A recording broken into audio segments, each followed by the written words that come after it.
Mi abuelo me regaló el capital para mi negocio, pero mis padres intentaron usarlo para salvar a mi hermano, el hijo dorado. Ahora me han echado de casa por negarme a pedir un préstamo de $50,000 para él. Siempre supe que mi hermano mayor, Julián, era el centro del universo para mis padres. No importaba cuántas veces él arruinara su vida o desperdiciara el dinero de la familia, ellos siempre estaban ahí para recoger los pedazos. Yo, por otro lado, era el hijo funcional, el que no daba problemas y al que se le exigía excelencia a cambio de nada. Todo cambió el día de mi cumpleaños número 18. Mi abuelo, el único que veía mi esfuerzo, me entregó un sobre con $20,000, el capital para iniciar mi propia agencia de diseño y desarrollo web. Fue el día más feliz de mi vida, pero la alegría duró exactamente 12 horas. A la mañana siguiente, mis padres me presentaron un contrato de alquiler retroactivo y una exigencia que me dejó helado: debía usar mi crédito recién estrenado para pedir un préstamo masivo. ¿El objetivo? Pagar las deudas de juego y los negocios fallidos de Julián. Esta es la historia de cómo perdí a mis padres al cumplir la mayoría de edad, pero gané mi libertad de la forma más amarga posible.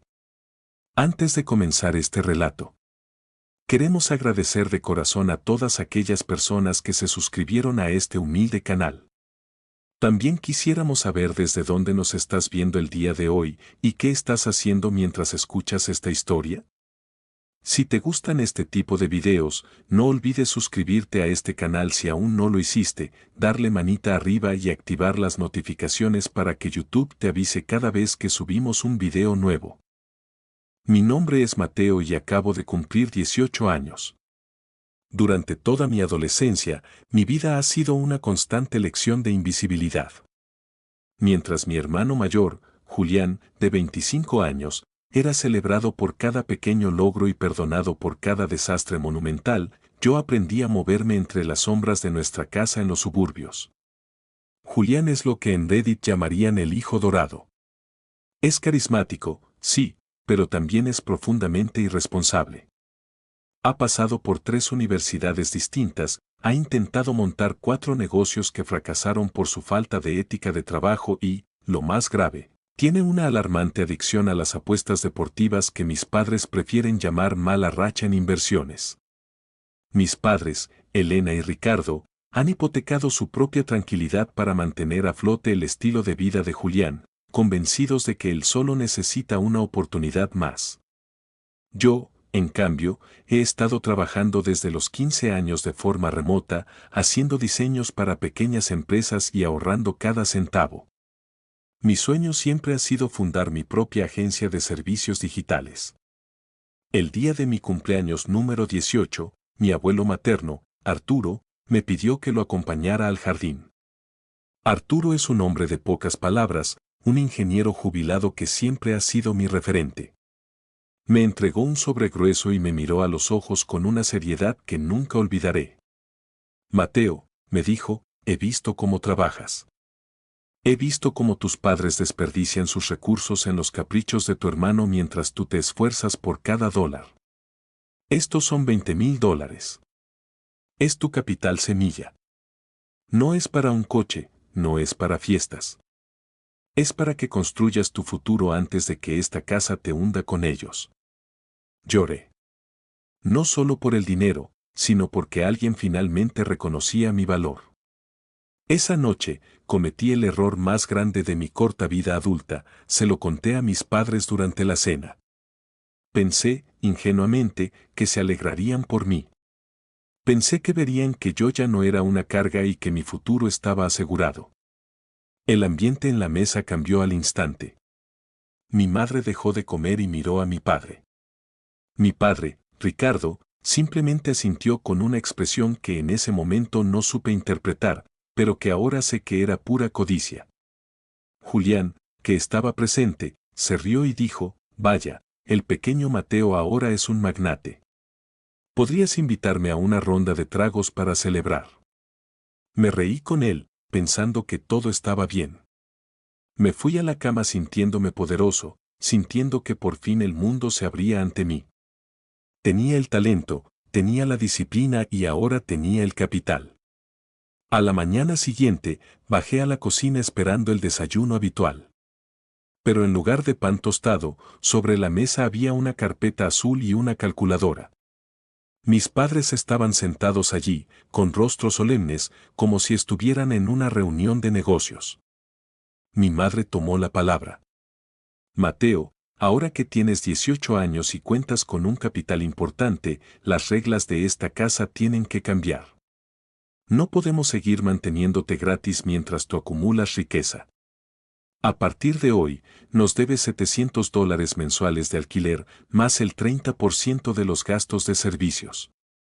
Me quedé helado.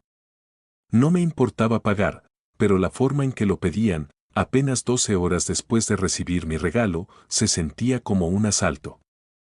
Sin embargo, lo peor estaba por venir. Mi padre deslizó un documento del banco hacia mí. Y esto es lo más urgente, dijo con voz firme.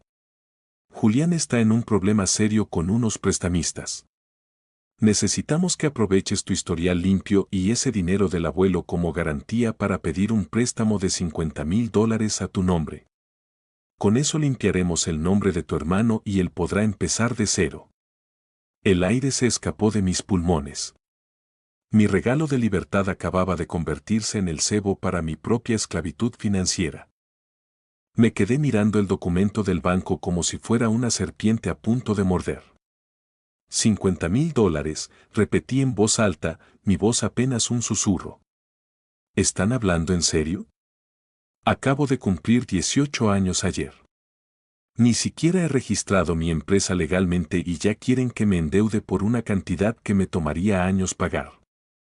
Mi padre se cruzó de brazos, su expresión endureciéndose. No es una petición, Mateo, es una necesidad familiar. Julián es tu hermano. Cometió errores, sí, pero su situación es peligrosa. Esas personas a las que les debe no son amables. Tú tienes el dinero de tu abuelo en el banco, eso te hace sujeto de crédito inmediato. Es tu responsabilidad ayudar a la familia. Mi madre se acercó y trató de ponerme una mano en el hombro, un gesto que en ese momento sentí falso y manipulador. Cariño, piensa en nosotros. Hemos pagado tu comida, tu ropa y tu educación durante 18 años. Nunca te hemos pedido nada. Ahora que tienes la posibilidad de salvar a Julián, ¿vas a darnos la espalda por egoísmo? El dinero del abuelo es una bendición que llegó justo a tiempo para salvarnos a todos. En ese momento comprendí la magnitud de la traición. No era solo que quisieran mi dinero, era que consideraban que mis ahorros y mi futuro eran recursos comunitarios destinados a cubrir los agujeros negros que Julián creaba. El alquiler que me exigían no era por madurez, era una medida de presión para asfixiarme económicamente hasta que se diera al préstamo. No voy a hacerlo, dije, tratando de que mis manos no temblaran. El abuelo me dio ese dinero específicamente para mi negocio. Si pido ese préstamo y Julián no lo paga, y todos sabemos que no lo pagará, mi crédito se arruinará de por vida. No podré comprar una casa, no podré pedir préstamos para mi empresa, estaré acabado antes de empezar. Julián entró en la cocina en ese momento, luciendo una camiseta cara que probablemente mis padres le habían comprado. Vamos, hermanito, no seas tan dramático, dijo con esa sonrisa que antes me parecía encantadora y ahora me resultaba repulsiva. Es solo una firma. Yo te iré pagando las cuotas poco a poco. Además, parte de ese dinero del abuelo debería haber sido para mí también por derecho de nacimiento. Él solo te lo dio a ti porque sabe que eres el favorito. La audacia de sus palabras me dejó sin aliento. ¿Tu derecho de nacimiento? Has gastado más de $100,000 del dinero de mamá y papá en tonterías y deudas, le espeté. Mi padre se levantó de un golpe, haciendo que la silla chirriara contra el suelo. No le hables así a tu hermano. Julián ha tenido mala suerte, tú has tenido todas las ventajas. Si te niegas a ayudar, entonces no eres parte de esta familia. Te daremos una semana para decidirte. O firmas los papeles del préstamo y pagas el alquiler retroactivo de los últimos 3 meses como gesto de buena voluntad, o puedes empezar a empacar tus cosas. No vamos a albergar a un extraño egoísta bajo nuestro techo. Me retiré a mi habitación, cerrando la puerta con llave. Mi corazón latía tan fuerte que podía escucharlo en mis oídos.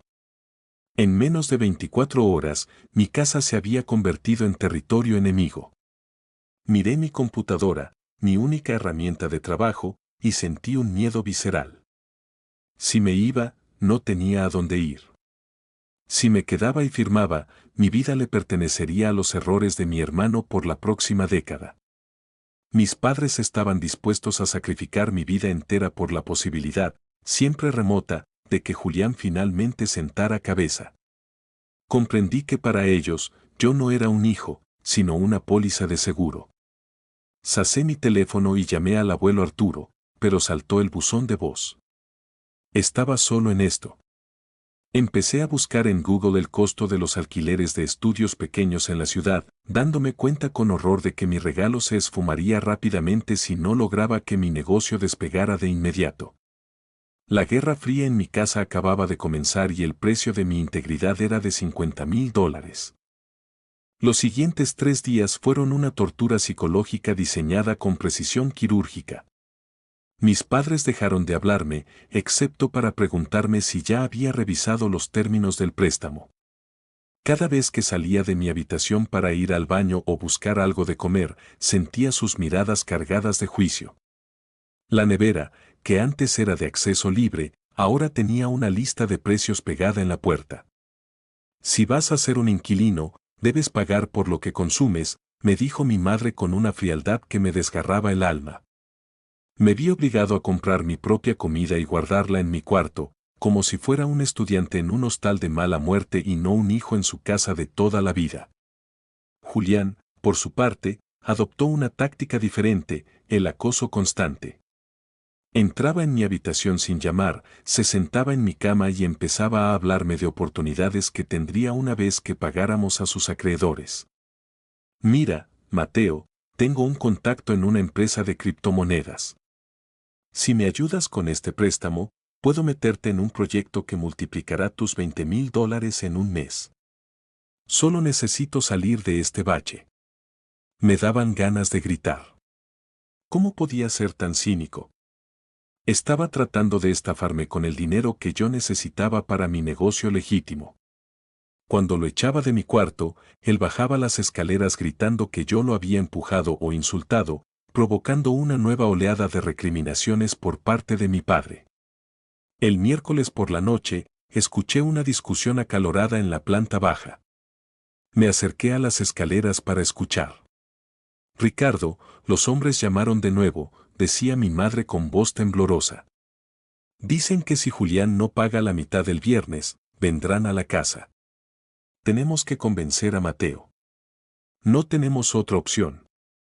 Lo hará, Elena, respondió mi padre con una voz sombría. Si no lo hace por las buenas, lo hará por las malas. He estado hablando con el abogado de mi oficina. Como Mateo aún vive aquí y gran parte de su equipo fue comprado con nuestro dinero cuando era menor, legalmente podemos reclamar propiedad sobre sus ahorros si demostramos que se obtuvieron usando nuestros recursos. Se me heló la sangre. Mi propio padre estaba buscando formas legales de robarme el regalo de mi abuelo. Esa noche no dormí. Pasé las horas transfiriendo mis ahorros a una cuenta bancaria nueva en un banco diferente, uno donde mis padres no tuvieran ninguna vinculación. También hice copias de seguridad de todo mi trabajo en la nube y escondí mis documentos importantes, pasaporte, acta de nacimiento, título de bachiller, en el fondo de una vieja mochila de campamento. Comprendí que el viernes no sería solo la fecha límite para Julián, sino también para mi estancia en esa casa. Estaba siendo testigo del colapso moral de mis padres. Estaban tan desesperados por proteger al hijo que los estaba destruyendo, que estaban dispuestos a convertirse en criminales para lograrlo. Su amor por Julián era una enfermedad que ahora me estaba contagiando a mí. El jueves por la mañana, finalmente logré hablar con el abuelo Arturo. Cuando le conté lo que estaba pasando, el silencio al otro lado de la línea fue prolongado. Mateo, dijo finalmente, con una voz cargada de decepción, pero no hacia mí. Sabía que tus padres habían perdido el rumbo con Julián, pero no imaginé que llegarían a esto. Escúchame bien, no firmes nada. No les des ni un centavo. Si firmas ese préstamo, les estarás dando permiso para devorarte vivo. Tengo un pequeño apartamento en la ciudad que alquilo a estudiantes. Se desocupó la semana pasada. Es tuyo si lo quieres. No es un palacio, pero tiene cerradura y paz. Sentí que un peso de 1000 toneladas se levantaba de mis hombros. Tenía una salida. Acordamos que pasaría a recoger las llaves esa misma tarde de forma discreta. Colgué el teléfono y empecé a empacar lo esencial en bolsas de basura, escondiéndolas debajo de mi cama. El viernes estaba cerca y mis padres esperaban una firma, pero lo que iban a recibir era un asiento vacío en la mesa y un hijo menos. La lealtad familiar tiene un límite y el mío se había alcanzado con creces. Recoger las llaves del apartamento del abuelo Arturo fue como recibir un pase de salida de una prisión.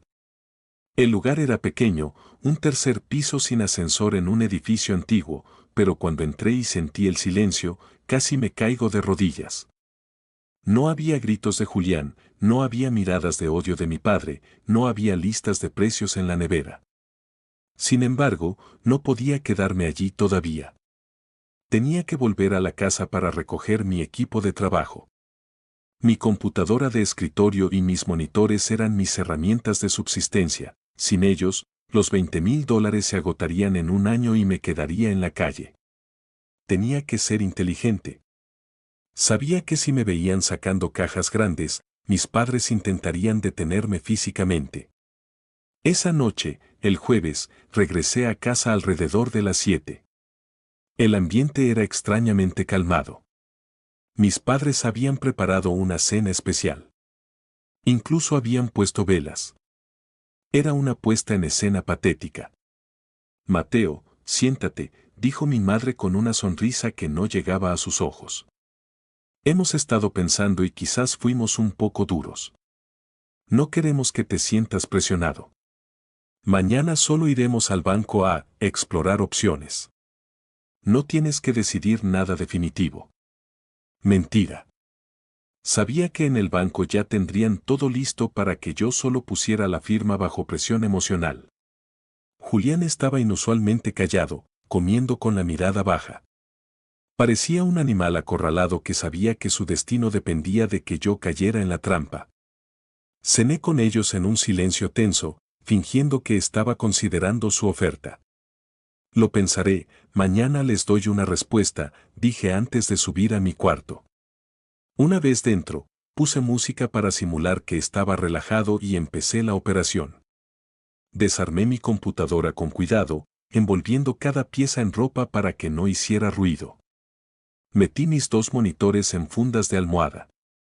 Alrededor de las 2 de la mañana, cuando los ronquidos de mi padre se escuchaban desde el pasillo, empecé a bajar las bolsas de basura llenas de mis pertenencias por la ventana de mi habitación, que daba a un tejado bajo sobre el garaje.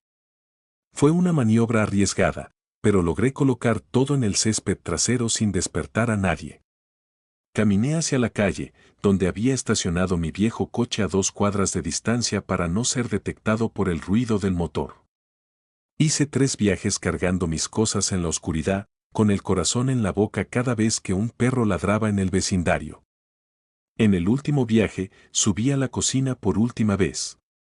Dejé las llaves de la casa sobre la encimera, junto a una nota breve: no soy una cuenta bancaria, soy su hijo. O al menos lo era. No me busquen.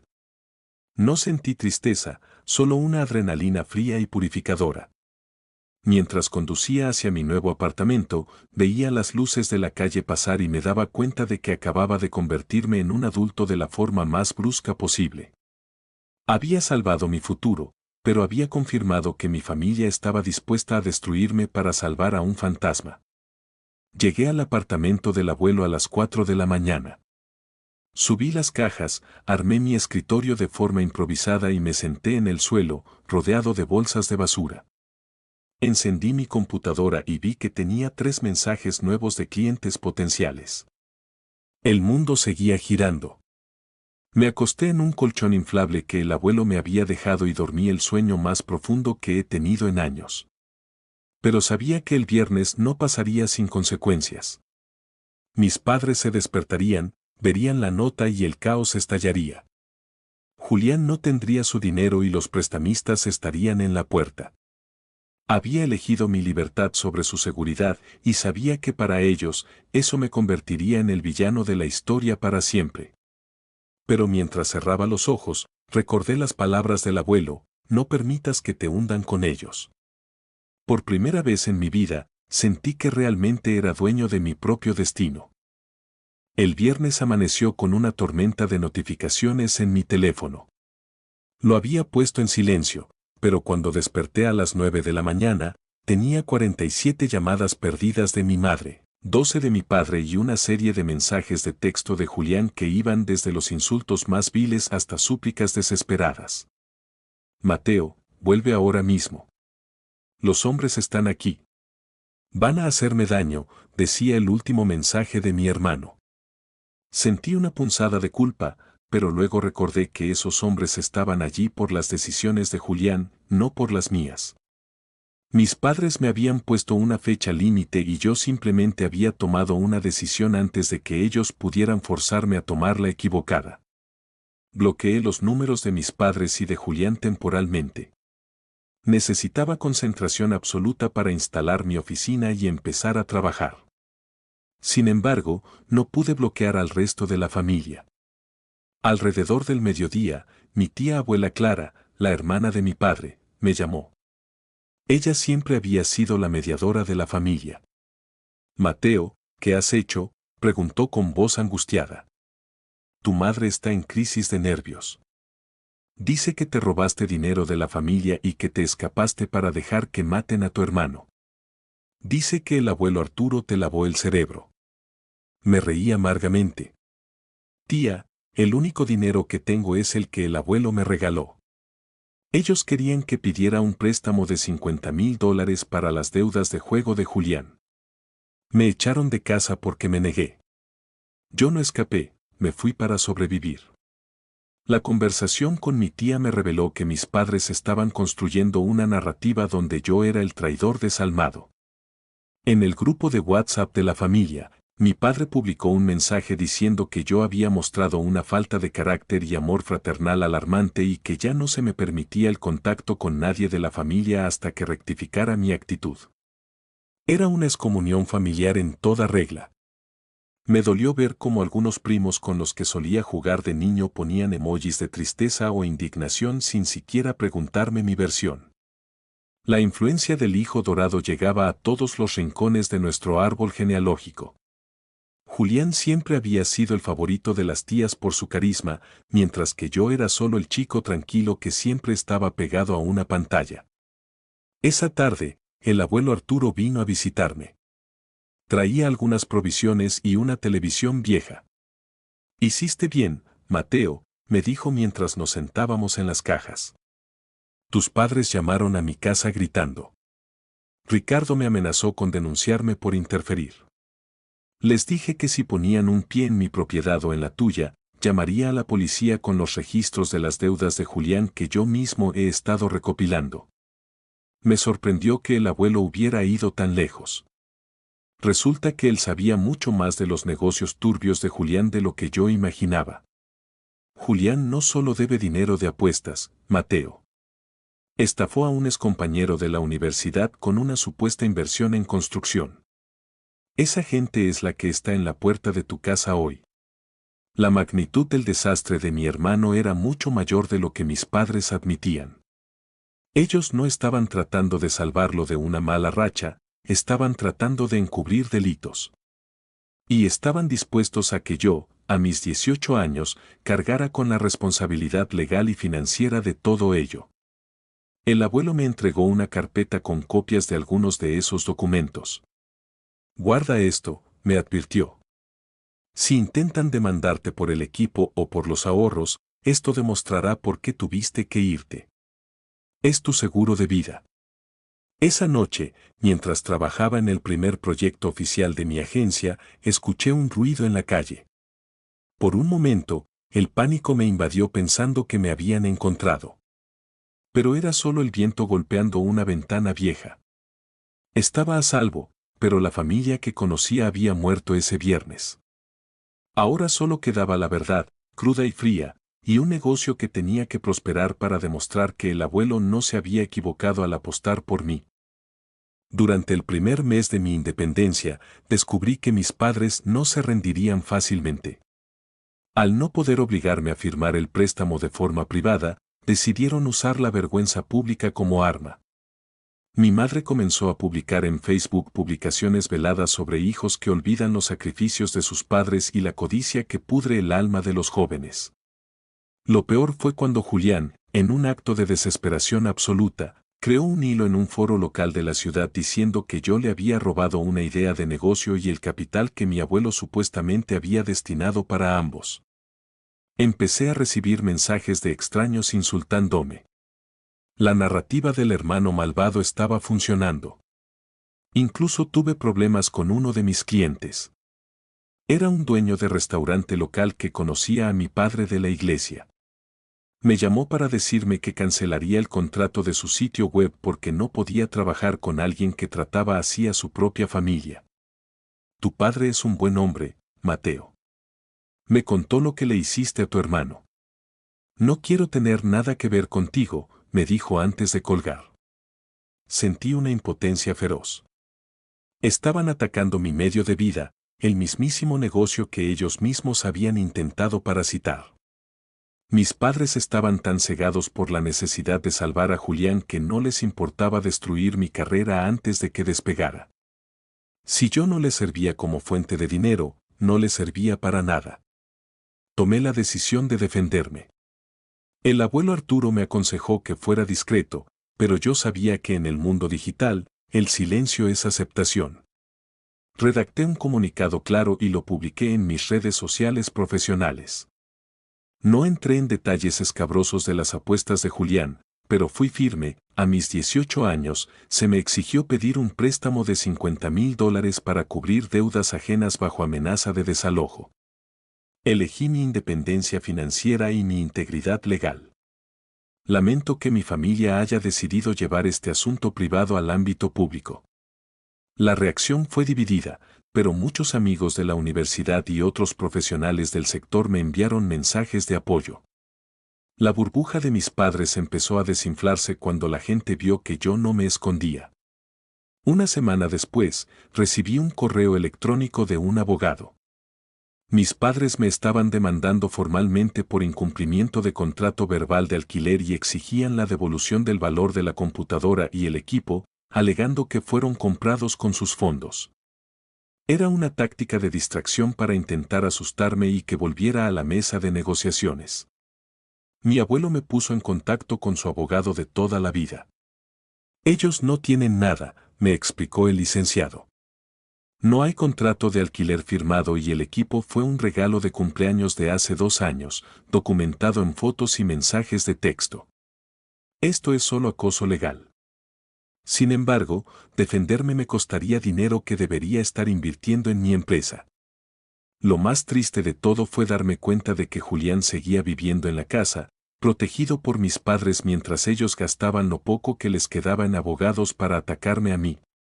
La casa estaba siendo vigilada por los cobradores, y mis padres habían tenido que vender el coche de mi madre para pagar una parte de la deuda de Julián, pero aún así, yo era el culpable.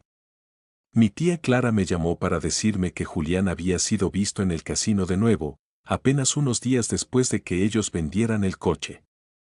La adicción de mi hermano no tenía fondo, y mis padres estaban dispuestos a acabar junto a él hasta que todos estuviéramos enterrados.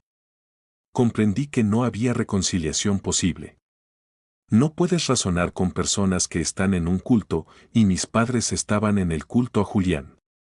Decidí que, a partir de ese momento, cualquier comunicación con ellos sería a través de mi abogado.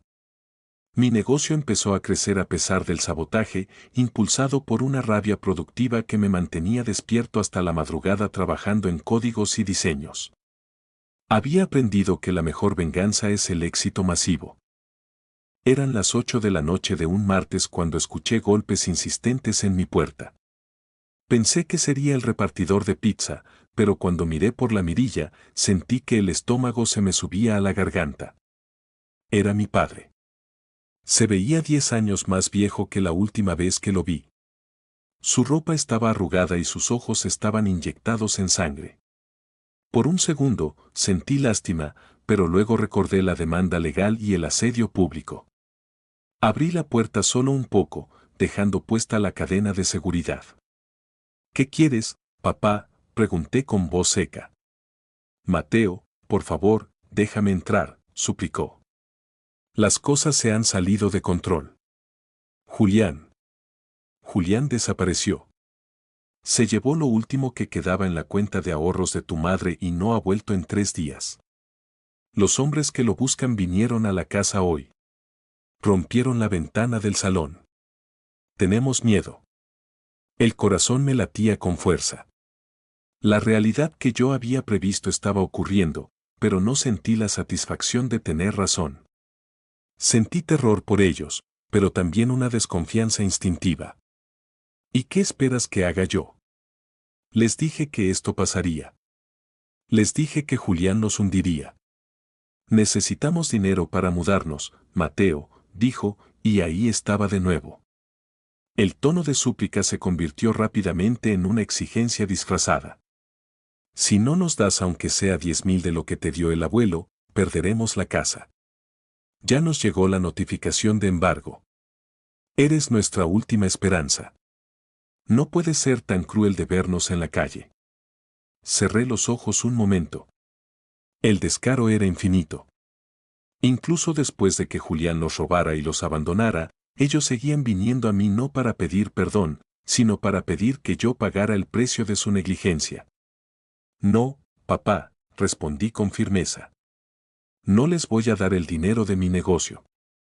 Ese dinero es lo único que me garantiza que yo no termine en la calle como ustedes. Si les doy 10,000 ahora, en 2 meses vendrán por los otros 10 porque Julián volverá con otra historia y ustedes le creerán.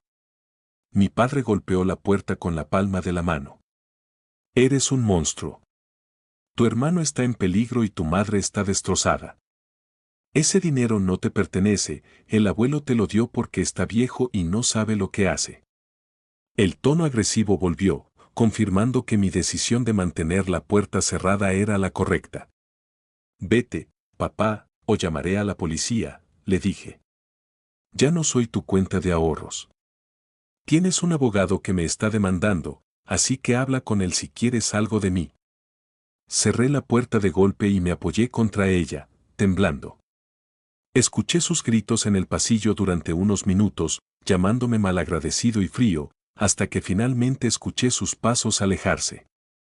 Llamé al abuelo Arturo de inmediato. Resulta que Julián no había desaparecido exactamente, el abuelo se había enterado de que estaba en casa de una de sus antiguas novias, escondiéndose mientras esperaba que mis padres consiguieran más dinero. Julián les estaba mintiendo a sus propios padres sobre estar en peligro para forzarlos a sacarme dinero a mí. La manipulación de Julián no tenía límites, pero lo más aterrador era la complicidad voluntaria de mis padres. Ellos preferían creer que Julián era una víctima secuestrada o perseguida antes que aceptar que era un estafador que los estaba dejando sin hogar. Esa noche comprendí que no importaba cuántas pruebas les diera, ellos nunca verían la realidad. Habían decidido morir en esa colina y estaban furiosos conmigo porque yo me negaba a morir con ellos. Me senté frente a mi computadora y trabajé hasta que el sol salió. Mi empresa acababa de conseguir su primer contrato grande con una corporación estatal. Iba a ganar más de lo que el abuelo me dio en un solo año. Pero mientras miraba el contrato, me di cuenta de que era el hombre más rico de mi familia y, al mismo tiempo, el que menos familia tenía. La libertad tenía un costo, y el mío era el aislamiento total de mi hogar original. 6 meses después de mi partida, el caso legal finalmente llegó a una resolución, pero no de la forma que mis padres esperaban. Su demanda contra mí fue desestimada casi de inmediato por falta de pruebas, pero lo que realmente cambió todo fue la contrademanda que mi abogado y el abuelo Arturo preparamos. Presentamos pruebas de que mis padres habían intentado coaccionarme para cometer un fraude bancario, el préstamo masivo basado en información falsa sobre el uso de los fondos. Cuando el juez vio las grabaciones de seguridad y los mensajes de texto donde mi padre me amenazaba con la demanda si no pedía el préstamo para Julián, su actitud cambió por completo. Mis padres se sentaron en el juzgado luciendo derrotados. Ya no tenían casa, el embargo se había ejecutado y ahora vivían en un pequeño apartamento alquilado que mi tía Clara les pagaba a regañadientes. Julián, por supuesto, no estaba allí. Había sido arrestado 2 semanas antes por un intento de fraude con tarjetas de crédito y estaba esperando juicio en otra ciudad. Por primera vez, mis padres no tenían a su hijo dorado para proteger y toda su rabia se había convertido en una melancolía patética.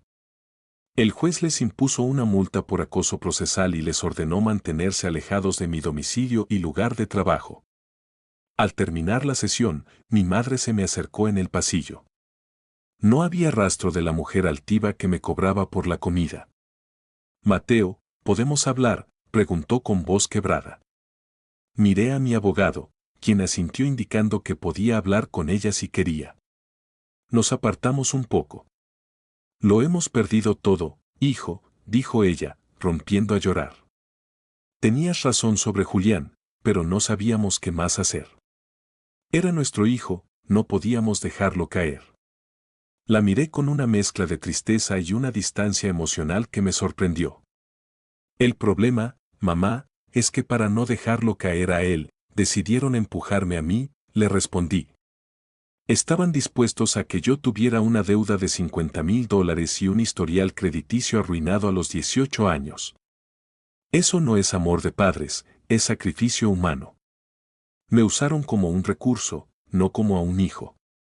Ella bajó la cabeza, incapaz de mirarme a los ojos. Ricardo quiere pedirte perdón, pero tiene demasiado orgullo. Estamos muy mal económicamente, Mateo. Julián necesita un abogado para su caso penal y... Me detuve en seco. Incluso en este momento, incluso después de perder su casa y su dignidad, ella seguía buscando la manera de pedirme dinero para Julián. No, mamá. Detente ahí, dije, dando un paso atrás. No voy a pagar el abogado de Julián. No voy a pagar sus deudas. Y no voy a mantenerlos a ustedes mientras sigan intentando salvarlo a él.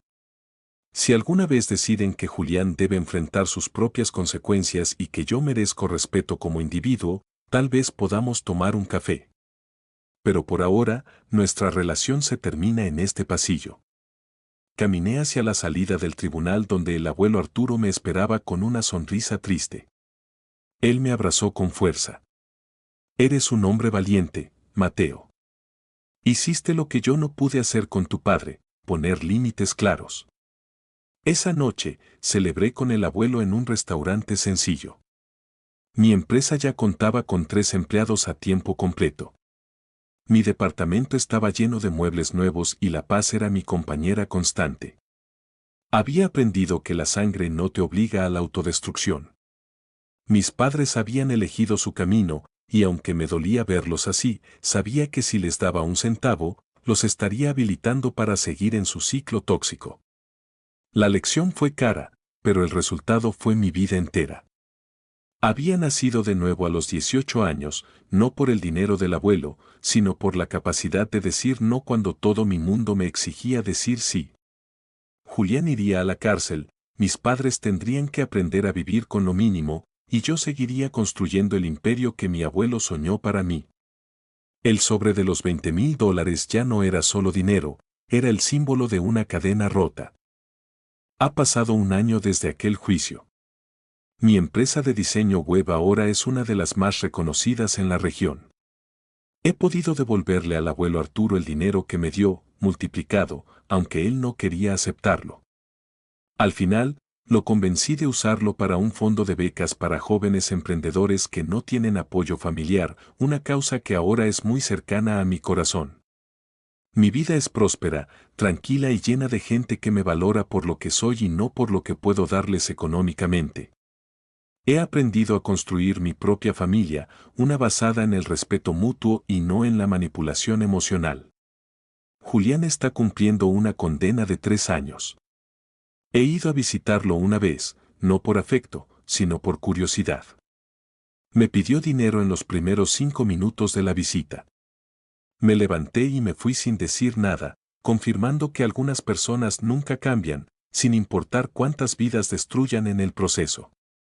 Mis padres viven en una pequeña casa en las afueras, pagada en parte por mi tía Clara y por una pequeña pensión de mi padre. A veces me envían correos electrónicos. Ya no son exigencias ni insultos, son intentos tímidos de reconexión. A veces les respondo con fotos de mi trabajo o noticias generales, pero mantengo una distancia de seguridad infranqueable. A menudo pienso en lo que habría pasado si ese día de mi cumpleaños 18 no hubiera tenido el valor de decir que no. Me veo a mí mismo encadenado a un préstamo masivo, trabajando en algo que odio para pagar las deudas de un hermano que se reiría de mi sacrificio. Veo a mis padres pidiéndome cada vez más, consumiendo mi juventud en el altar de la irresponsabilidad de Julián. Esa versión de mi vida me da escalofríos. La decisión de irme a medianoche con mis monitores envueltos en fundas de almohada fue el acto más heroico que he realizado. Fue el momento en que elegí vivir. Mi abuelo Arturo sigue siendo mi mejor amigo. A menudo tomamos café en su jardín y hablamos de negocios y de la vida. Él me enseñó que la generosidad sin límites es, en realidad, una forma de debilidad si permite que el mal prospere. El dinero que te di fue solo una herramienta, Mateo, me dijo la semana pasada. La verdadera obra la hiciste tú cuando decidiste que valías más que los problemas de tu hermano. Sus palabras son el recordatorio constante de que mi valor no es negociable. He limpiado mi nombre y mi reputación en la ciudad, y aquellos que alguna vez me juzgaron ahora vienen a pedirme consejos sobre cómo manejar situaciones familiares difíciles. Hoy, mientras miro la ciudad desde la ventana de mi oficina en el piso 12, me siento en paz. He perdonado a mis padres, no porque lo que hicieron fuera correcto, sino porque no quiero cargar con el peso de su odio. El perdón no significa que volverán a tener acceso a mi vida o a mis finanzas, significa que ya no tienen poder sobre mis emociones. Soy el dueño de mi destino, el capitán de mi alma, y tengo un historial crediticio impecable. El negocio que comenzó con un sobre y una traición familiar es ahora un testimonio de lo que se puede lograr cuando te niegas a ser la víctima del hijo dorado. La historia de Mateo no es una historia de dinero, es una historia de fronteras. Y mis fronteras, ahora, son de hierro. Miro el sobre vacío de mi abuelo que guardo enmarcado en mi escritorio, no es un trofeo de riqueza, es mi declaración de independencia.